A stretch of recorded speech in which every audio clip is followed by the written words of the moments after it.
ரொம்பவே க்ரீமியான ஹெல்த்தியான chocolate fudge பார்க்கலாமா? அதுக்கு முன்னாடி வீடியோ லைக் பண்ணிக்கோங்க. நிறைய பேர் சப்ஸ்கிரைப் பண்ணாமல் பார்க்குறீங்க, சப்ஸ்கிரைப் பண்ணிக்கோங்க. வாங்க ரெசிபிக்குள்ளே போகலாம். ஒரு 6 to 7 டேட்ஸை சுடு தண்ணியில் ஊற வச்சுக்கோங்க, ஒரு 15 மினிட்ஸ் போல். கொஞ்சமாக வால்நட்ஸை ரோஸ்ட் பண்ணி எடுத்துக்கோங்க. இப்போ நம்ம ஆல்ரெடி சோக் பண்ணியிருக்க டேட்ஸை மிக்ஸி ஜாரில் சேர்த்துக்கலாம். ஆல்ரெடி நம்ம ரெடி பண்ணி வச்சுருக்க வால்நட்ஸையும் சேர்த்துக்கலாம். 1 ஸ்பூன் கொக்கோ பவுடர் சேர்த்துக்கிறேன். கொஞ்சமாக மில்க், அதாவது 2 ஸ்பூன்ஸ் அளவுக்கு சேர்த்துக்கலாம்.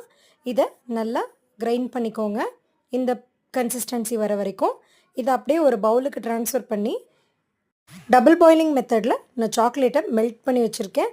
அதை அப்படியே இதோட சேர்த்து மேலே கொஞ்சமாக நட்ஸ் சேர்த்தா சூப்பரான ஹெல்த்தியான சாக்லேட் ஃபஜ் ரெடி.